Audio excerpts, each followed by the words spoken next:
I take a detour on my walk to the Circle of Hope and head toward the lake.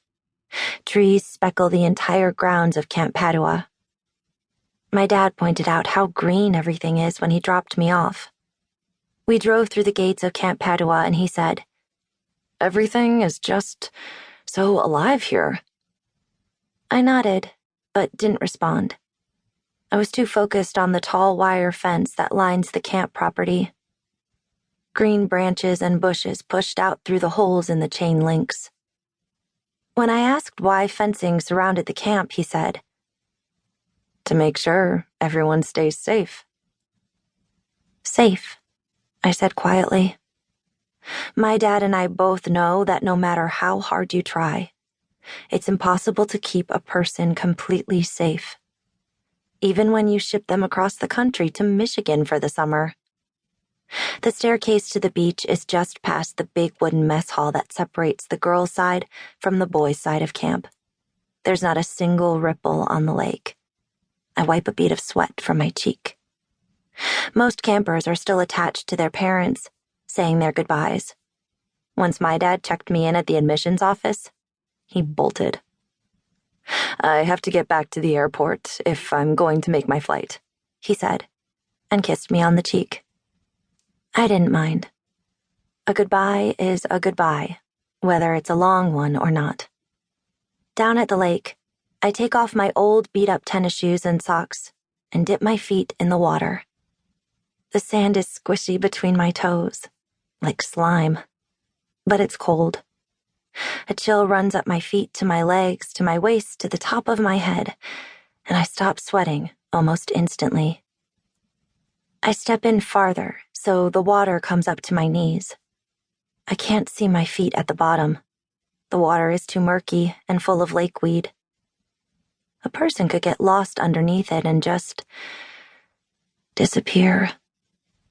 I close my eyes and imagine sinking through the layers of cold slime to the bottom, like drowning in one of my mom's thick spinach smoothies. My knees bend closer to the water as I take another step. There's nothingness down at my feet. Vast, empty space where a person could just let go. The pressure of feeling and then feeling nothing doesn't exist. Just darkness does. I know that place. I've been there before.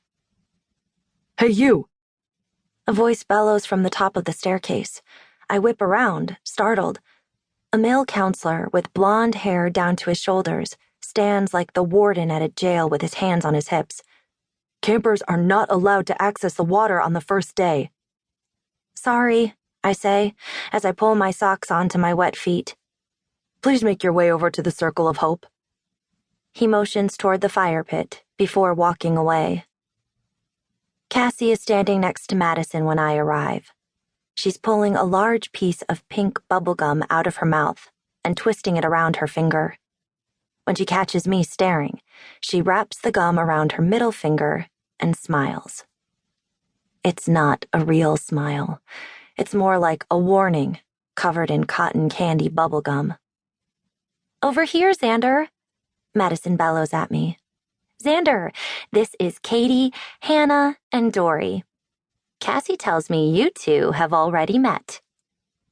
Cassie points her long, skinny finger at a girl with mousy blonde hair and hazel eyes. "Katie here is the binging and purging type." "Cassie?" Madison barks. "What?" Cassie snaps a hard look at Madison and grabs Katie's hand. "Do you see her throw up fingers? The skin is practically bare from her stuffing them so far down her throat. I know an eating problem when I see one." Katie shrugs and says, "She's right." "See? I should be a counselor here." Cassie looks back at me. "Hannah is a cutter. See how she wears long sleeves in the fucking dead of summer? I bet she's got scars all up and down those chubby stems." Hannah crosses her arms, which are covered in a navy blue long-sleeve shirt. "I'm not chubby," she says, but doesn't deny the cutting part. "And Dory is depressed, which is totally boring."